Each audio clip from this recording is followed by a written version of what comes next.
Good morning friends. तो prelims booster का हम अपना पहला टॉपिक देखते हैं जो कि है पंडित गोविंद बल्लभ पंत जी। ठीक है।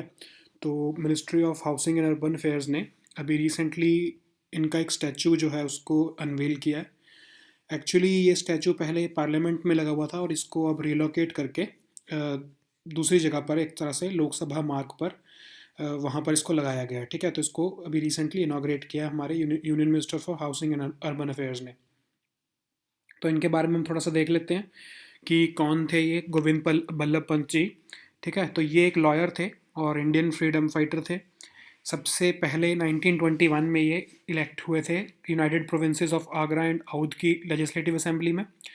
नॉन कोऑपरेशन मूवमेंट और सिविल डिसोबीडियंस मूवमेंट दोनों में इन्होंने पार्टिसिपेट किया है। सेकंड चीफ मिनिस्टर बने यूनाइटेड प्रोविंसेस के 1937 से 1939 के बीच में। आपको याद है कि तब कांग्रेस की गवर्नमेंट्स आई थी जो प्रोविंशियल लेवल पर। तो उस टाइम पर ये चीफ मिनिस्टर बने थे यूनाइटेड प्रोविंसेस के। यूनाइटेड प्रोविंसेस कौन सा एरिया था? जो अब उत्तर प्रदेश का एरिया। ठीक है। तो ये इंडिपेंडेंस के बाद सबसे पहले चीफ मिनिस्टर भी बने उत्तर प्रदेश के 1950 से 1954 तक। फिर 1955 में ये यूनियन होम मिनिस्टर बने। जो रीऑर्गेनाइजेशन ऑफ स्टेट्स हुई थी लिंग्विस्टिक लाइंस पे, वो भी इन्होंने ही करी थी। हिंदी को ऑफिशियल लैंग्वेज का स्टेटस दिलाने में भी इनका बहुत बड़ा रोल था। इसीलिए इनको भारत रत्न मिला है 1957 में। ठीक है। तो ये बहुत एक इम्पॉर्टेंट फिगर है, तो इसको आप याद रखना because it has been in news और ये आपको इस बार पेपर में आ सकती है। ठीक है। तो नेक्स्ट टॉपिक हमारा है इंटरनेशनल एनर्जी एजेंसी। तो इंडियन गवर्नमेंट ने और इंटरनेशनल एनर्जी एजेंसी ने एक फ्रेमवर्क साइन किया स्ट्रेटजिक पार्टनरशिप का, जिसके अंदर वो एक्सचेंज करेंगे नॉलेज और एक तरह से एनर्जी सिक्योरिटी के बारे में एक दूसरे के साथ है अपनी नॉलेज शेयर करेंगे। ठीक है। तो ये एक हमारे लिए स्टेपिंग स्टोन बनेगा ताकि हम फुल मेंबर बन सकें इंटरनेशनल एनर्जी एजेंसी के। तो आपको ये पता होना चाहिए कि मार्च 2017 में इंडिया जो है वो एसोसिएट मेंबर बना था आईईए का। तो इंडिया अब चाहता है कि वो उसका आईईए का फुल मेंबर बन जाए। ठीक है। तो इसके बारे में थोड़ा सा देखते हैं। आईईए एक तरह से ऑल्टरनेट एनर्जी रिसोर्सेज को जो है प्रमोट करने के लिए एक ऑर्गेनाइजेशन बनाई गई थी। इसको कब बनाया गया था? जब गल्फ ऑयल क्राइसिस हुआ। तो जो हमारी वेस्टर्न कंट्रीज़ थी उन्होंने सोचा कि एक ऐसी ऑर्गेनाइजेशन होनी चाहिए जो हमारे को ऑयल से दूसरे एनर्जी रिसोर्सेज की तरफ लेके जाए, एक्सप्लोर करे, क्योंकि हम ऑयल के ऊपर डिपेंडेंसी अपनी कम करना चाहते हैं। ठीक है। तो 1974 में इसको ओईसीडी कंट्रीज़ जो हैं, जो वेस्टर्न कंट्रीज़ हैं मोस्टली, जो डेवलप्ड कंट्रीज़ हैं, उन्होंने इसको बनाया। और ये रीन्यूएबल एनर्जी या फिर एनर्जी पॉलिसीज़ को कैसे डाइवर्स किया जाए उसके बारे में ये रिसर्च करती है। ठीक है। फिर 29 मेंबर्स हैं इसके, और इंडिया ने, जैसा मैंने आपको बताया कि 2017 मार्च में इसको ज्वाइन किया एज एन एसोसिएट मेंबर। इसके मैंडेट क्या है? Energy security, economic development and environmental protection. तो 3 हैं जो इसके मैंडेट में हैं। नेक्स्ट टॉपिक हमारा है ऑफ बजट बोरोइंग्स। तो ऑफ बजट बोरोइंग्स क्या होती हैं कि गवर्नमेंट का, आपको पता है फिस्कल डेफिसिट होता है एक। फिस्कल डेफिसिट क्या होता है कि गवर्नमेंट ने की जितनी इनकम नहीं है उससे ज़्यादा अगर खर्चा कर रही है गवर्नमेंट, तो वो खर्चा कैसे कर पा रही है? क्योंकि वो कहीं ना कहीं से बोरो कर रही है। ठीक है। जब इनकम ही आपकी कम है लेकिन आप खर्चा ज़्यादा कर रहे हो, तो कैसे खर्चा कर रहे होगे? कहीं ना कहीं से लोन ले रहे होगे, बोरोइंग कर रहे होगे। तो लेकिन अगर बोरोइंग बहुत ज़्यादा हो सरकार की, तो जो क्रेडिट रेटिंग एजेंसीज़ हैं, जो अगर फिस्कल डेफिसिट बहुत ज़्यादा बढ़ जाए तो क्रेडिट रेटिंग गवर्नमेंट्स की कम कर देती हैं, सोवरन क्रेडिट रेटिंग्स कम हो जाती हैं। तो उससे क्या होता है? सोवरन क्रेडिट क्राइसिस आने का एक चांस रहता है। ठीक है। तो उनको कोई भी फिर लोन नहीं देता, फिर उनकी जो मार्केट क्रेडिबिलिटी है वो कम हो जाती है। तो इसलिए गवर्नमेंट ने इसका एक दूसरा तरीका क्या निकाला है रिसेंटली, बहुत टाइम से किया जा रहा है, बट ये एक तरह से एक बैक द चैनल फाइनेंस करने का एक तरीका है। उसको कहते हैं हम ऑफ बजट बोरोइंग्स। अब इसमें गवर्नमेंट क्या करती है कि डायरेक्टली खुद बोरो नहीं कर रही। ठीक है। तो बजट में क्या होगा कि अगर गवर्नमेंट खुद लोन लेगी तो उसको बजट में दिखाना पड़ेगा। तो गवर्नमेंट क्या करती है, जो हमारे पीएसयूज हैं उनको बोल देती है कि आप लोन ले लो हमारे बिहाफ पे। आप अपने खर्चे, जैसे गवर्नमेंट को खर्चा देना होता है कुछ ना कुछ पीएसयूज को, तो पीएसयूज को कहते हैं कि आप लोन ले लो, क्योंकि अगर हम लोन लेंगे तो हमारे अकाउंट्स में आएगा, आप अपने अकाउंट्स में लोन जो है वो डाल दो। और इवन गवर्नमेंट अपने खर्चे के लिए भी, कुछ अपने खर्चों के लिए भी कुछ पीएसयूज से लोन दिलवा देती है। ठीक है। तो फिर उसको अपने अकाउंट्स में उसको नहीं दिखाना पड़ता उस बोरोइंग्स को, फिर उससे फिजिकल डेफिसिट जो है वो उनका कम रहता है। ठीक है। तो जैसे इस ये देखो लिखा है ना, loans that are taken not by the centre directly but by another public institution which borrows on the directions of the central government. तो सेंट्रल गवर्नमेंट के डायरेक्शंस पे पब्लिक इंस्टीट्यूशंस जो पीएसयूज हो सकते हैं जैसे, वो लोन ले लेते हैं, और ये गवर्नमेंट तक की भी जो एक्सपेंडिचर नीड्स हैं उनको पूरा करने के लिए भी ये लोन लिए जा सकते हैं, ठीक है। ये लोन जो है ये पीएसयू के अकाउंट्स में है, तो इंडिया के जो गवर्नमेंट का नेशनल जो फिजिकल डेफिसिट है उसमें इसको कैलकुलेट नहीं किया जाएगा। और इससे एक और फ़ायदा क्या होता है कि जो पीएसयूज़ के लोन्स हैं वो गवर्नमेंट के लोन्स तो नहीं माने जाएंगे, क्योंकि वो गवर्नमेंट के अकाउंट्स में नहीं आ रहे। तो फिर क्या होता है कि बहुत से ऐसे जो लोन्स हैं वो कंट्रोल ऑफ पार्लियामेंट से भी निकल जाते हैं, ठीक है। पार्लियामेंट का उन लोन्स पे कंट्रोल नहीं रहता। अगर तो गवर्नमेंट ने लोन लिया होता तो पार्लियामेंट पूछ सकती थी कि ये लोन क्यों लिया है, किस लिए करा है। अगर पीएसयूज़ लोन लेंगे तो of course there are committees जो पीएसयूज़ के भी अकाउंट्स को देखेंगी, बट यूनियन बजट में वो सवाल नहीं पूछा जा पाएगा कि आपने फिजिकल डेफिसिट जो है आपका क्यों बढ़ रहा है, क्यों, ठीक है, क्योंकि वो फिजिकल डेफिसिट बढ़े उतना कम हो गया होगा जितना जो लोन है वो पीएसयूज़ को गवर्नमेंट ने ट्रांसफ़र कर दिया होगा, ठीक है। तो उसके कुछ एग्जांपल्स दिए हुए हैं, जैसे public sector oil marketing companies को गवर्नमेंट ने कहा था कि जो गैस सिलेंडर्स देने हैं उसके लिए आप अपना लोन ले लो, ठीक है, ताकि वैसे तो गवर्नमेंट को देने थे वो पैसे, लेकिन उन्होंने कहा गवर्नमेंट पीएसयूज़ को कि आप अपना उसके लिए लोन ले लो। फिर ऐसे ही जब फर्टिलाइज़र सब्सिडी देने की बारी आई जो किसानों को, तो पीएसयू बैंक्स को गवर्नमेंट ने कहा आप लोन लेके अपने जो है फर्टिलाइज़र सब्सिडी जो है हमारे बेनिफिशरीज जो फार्मर्स हैं उनको ट्रांसफ़र कर दो, ठीक है।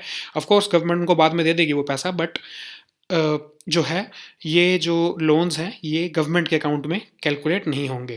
फिर जैसे रिकैपिटलाइजेशन ऑफ बैंक्स जो है उसके लिए भी जो है लोन्स जो लेने को मिनिस्ट्री ऑफ रेलवेज और पावर ने कहा कि जो एक्चुअली जो ministry of railways and power ने जो लोन देने थे वापस करने थे, उसके लिए भी पीएसयूज़ को लोन जो है गवर्नमेंट ने लेने को कहा और उनके बिहाफ पर जो है वो पेमेंट कर दी उन्होंने, ठीक है। तो गवर्नमेंट के फिजिकल डेफिसिट में वो नहीं कैलकुलेट हुआ।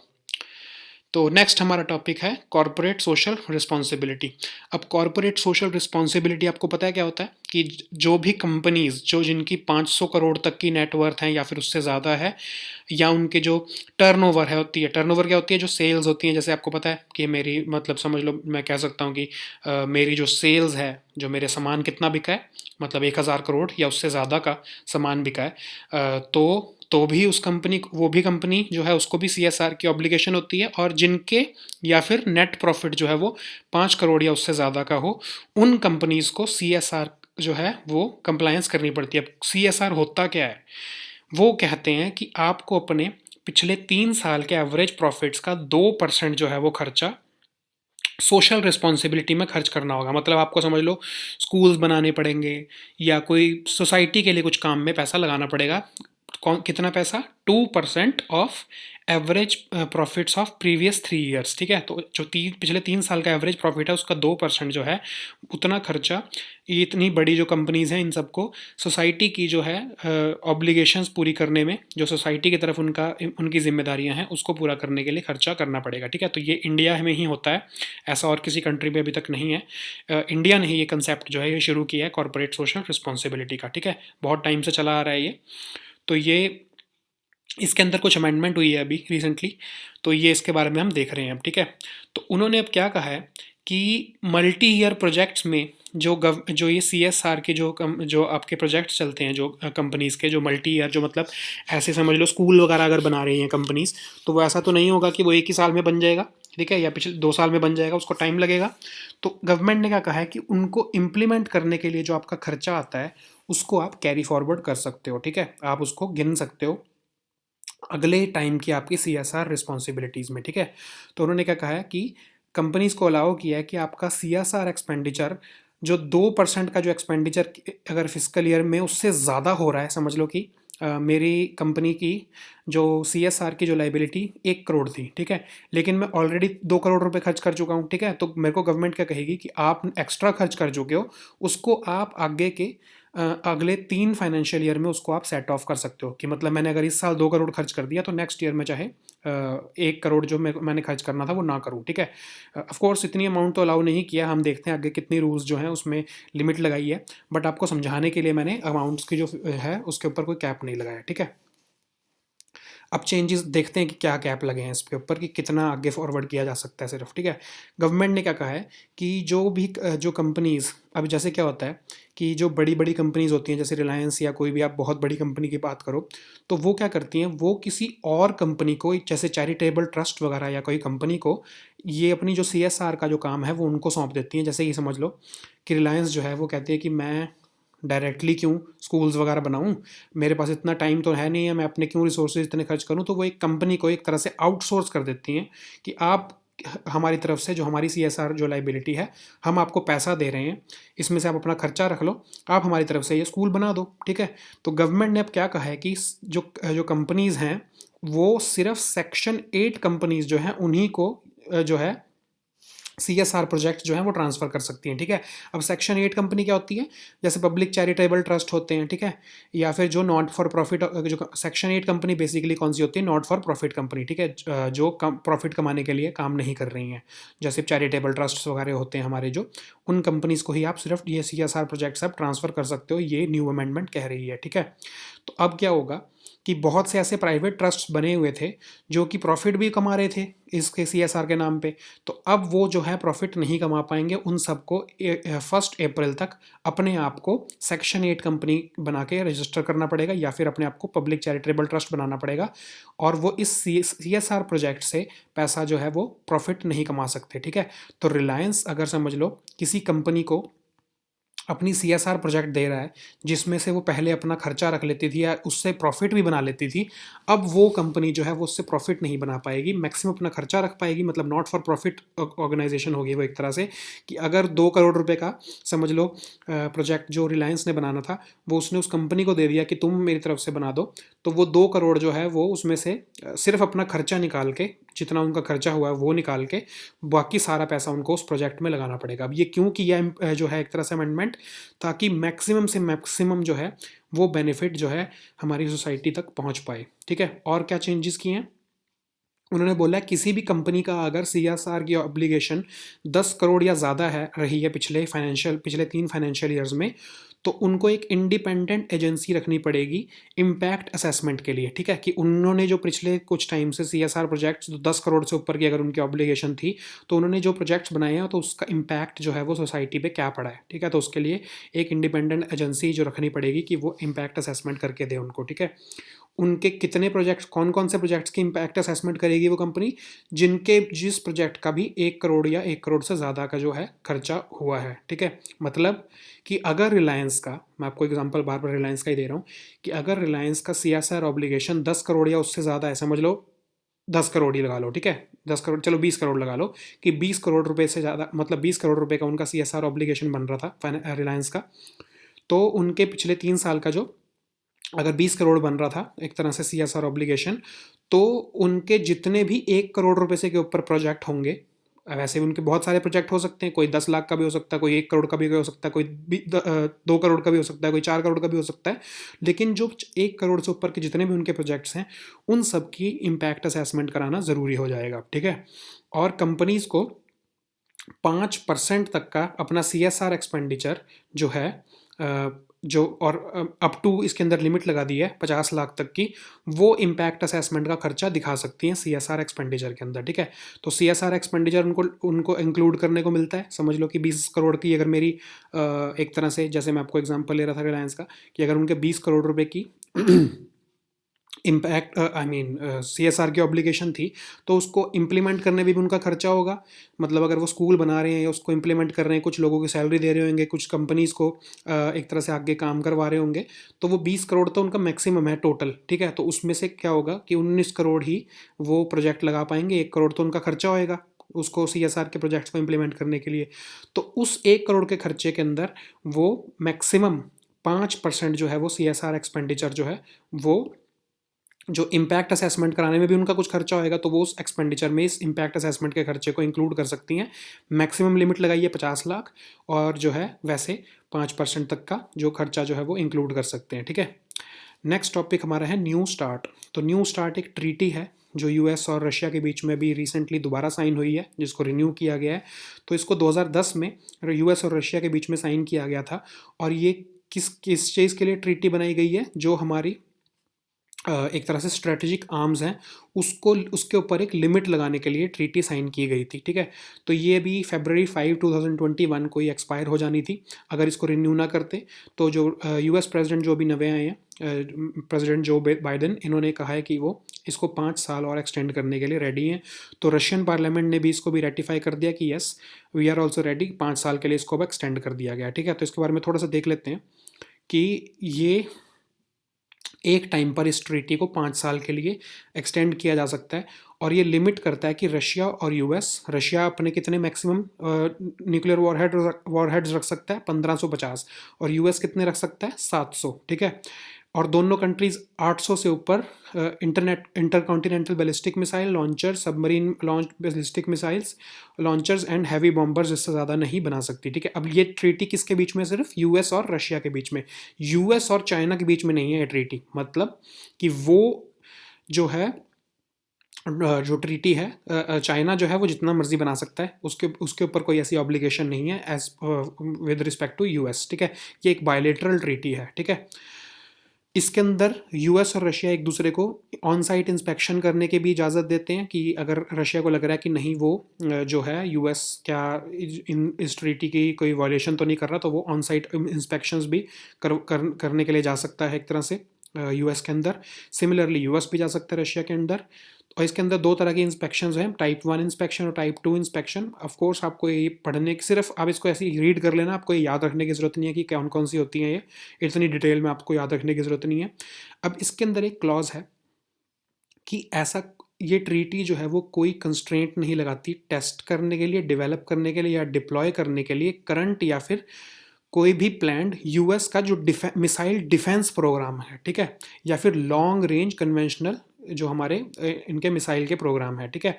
मतलब जो मिसाइल डिफेंस प्रोग्राम है, जैसे कि यूएस का आपको पता है पेट्रियट सिस्टम है या थर्ड मिसाइल डिफेंस सिस्टम है, उसके ऊपर कोई ट्रीटी ऑब्लिगेशन नहीं लगा रही है, ठीक है। फिर लॉन्ग रेंज जो स्ट्राइक कैपेबिलिटीज़ हैं उसके ऊपर भी कोई ऑब्लिगेशन नहीं लगाई जा रही है। अब आप देख रहे हो ना यहाँ पे इंटर कॉन्टिनेंटल बैलिस्टिक मिसाइल और इन सब के ऊपर ही एक तरह से ऑब्लिगेशंस लगी हैं, लेकिन लॉन्ग रेंज के ऊपर नहीं लगी है और मिसाइल डिफेंस सिस्टम के ऊपर कोई ऑब्लिगेशन नहीं लगी है। तो नेक्स्ट टॉपिक हमारा देखते हैं, वो है राम सेतु, ठीक है। तो ये राम सेतु जो है इसको हम एडम्स ब्रिज भी कहते हैं। ये इंडिया और श्रीलंका के बीच में है, एक तरह से पंबन आइलैंड्स के पास है ये। तो ये एक तरह से कनेक्ट करता है इंडिया और श्रीलंका को। और इसके लिए अभी रिसेंटली साइंटिस्ट ने एक साइंटिफिक एक्सपेडिशन निकाला है ताकि वो जो चेन ऑफ कोरल्स और सेडिमेंट्स हैं जो बना रहे हैं राम सेतु को, उसकी एज को वो देख पाएँ, ठीक है। तो अगर वो उसकी एज को देख पाएंगे तो उससे हम ये गैस कर पाएंगे कि क्या ये जो रामायण में बात बोली गई थी कि ये राम जो सेतु है जो है राम की सेना ने बनाया था, तो क्या ये क्लेम को हम जस्टिफाई कर सकते हैं कि नहीं। तो इसके लिए उसकी एज को नापा जाएगा और एज को देखा जाएगा कि फिर उसके बाद मैच किया जाएगा कि क्या वो एज वही एज है जो जब रामायण हुई थी, ठीक है। तो ये अंडर वाटर प्रोजेक्ट जो राम सेतु है क्या, जो इसका अब इस प्रोजेक्ट के अंदर ये देखा जाएगा कि क्या राम सेतु जो है वो मैन मेड स्ट्रक्चर है या फिर जो है जो नेचुरल बना है ये, ठीक है। और इसकी एज को देखा जाएगा, साइंटिफिकली देखा जाएगा कार्बन डेटिंग टेक्निक्स का यूज़ करके। जो मटेरियल यूज़ हुआ है इसमें उसको देखा जाएगा। फिर सब सरफेस स्ट्रक्चर को एक तरह से उसका उसका उसकी स्टडी की जाएगी ताकि जो है इसकी एज को हम डिफाइन कर सकें कि कितनी एज है राम सेतु की।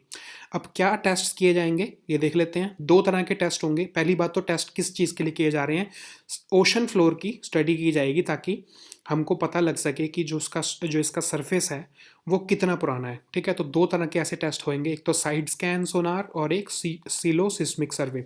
तो साइड स्कैन सोनार में क्या होगा कि साउंड वेव सिग्नल्स को स्ट्रक्चर के ऊपर मारा जाएगा, समझ लो, ठीक है। जो नीचे स्ट्रक्चर है, समझ लो एक रॉक है, उसके ऊपर साउंड वेव्स जो सिग्नल्स भेजे जाएंगे, फिर वो उसके साथ रिफ्लेक्ट होकर वापस आएंगे। तो उसको हम देखेंगे कि कितनी दूर तक वो गए।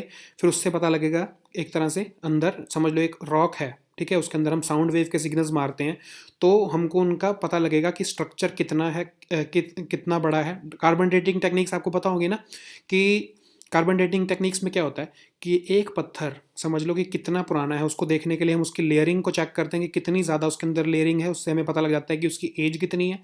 तो साउंड वेव सिग्नल्स जो हैं जितना उसको पार करते रहेंगे उससे हमें पता लगेगा कि जो लेयर्स हैं उसकी, जो उसके स्ट्रक्चर की, जो उसके राम सेतु में जो पत्थर हैं या जो उसके स्ट्रक्चर्स हैं, रॉक स्ट्रक्चर हैं, उसकी एज हमें पता लग जाएगी। ठीक है।